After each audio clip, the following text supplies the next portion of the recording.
Welcome back to Win College. I'm Declan, the Garden Whisperer, and it's another day of sowing seed for February.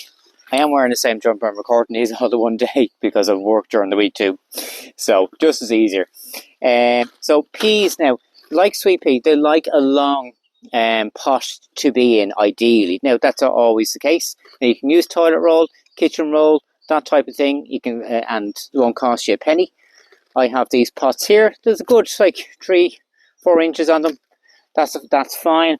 But you can also, if you recycle, then if you have any of these cell trays that you've got maybe bedding plants in, I always have a stack of them there. So I'm going to put a few seeds of peas per a pot and a cell. So this is a Meteor type, and these are a dwarf variety. So it'll get to what, 2 foot, 3 foot. And you when you put these outside, so I'm not counting these roughly, there's probably about 10 pair a pot type of thing. So nice and gentle. You can soak these if you wanted it beforehand, but the soil is wet enough, like your marfat peas. That us Irish know very well about marfat peas, particularly if you grew up in the 80s. Not saying too much. And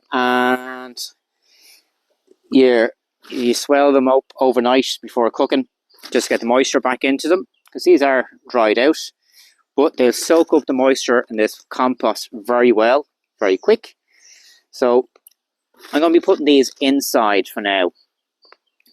I have to expand out the kitchen table that a little bit more then too, so David won't be having dinner in the kitchen on the table, he'll be on the breakfast bar or on his lap in the sitting room, coffee table for the next few weeks, and that because the kitchen table is now my growing space. I used to be, before we had Teddy, I used the kitchen floor because the water pipe, after heating, goes close to the surface of one part of the room, so that was underfloor heating-esque type of way, and that helped things grow, but can't do that now with a dog in the kitchen, so that's not going to happen. So all I need to do is very simple, and that pat these down. Don't need to water them at all. Now, I am taking some compost. Another reason why I'm using this for the lettuce will be, I'll just top it up again, because if you've seen it in a previous video, I had compost in a wheelbarrow, and because of the rain, it kind of washed away, and that. So I was able to salvage some.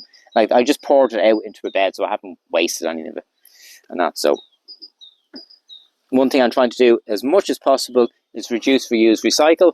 And then when I'm using, make my own fertilizers then too, with peelings and that type of thing, I'm using this saying, reduce, reuse, refeed. So, nice and simple. Make sure it's nice and full. Level out the soil. Make sure that everything is pushed down, so nothing's sitting on the surface. And then, I still have plenty of seeds here, and that as well, some peas there, so I can re-sow again in about 2 weeks. So then I'll have a continuation of a crop then to go into the garden as well. And in a little while I'll be building the structure for them too. So watch out for that.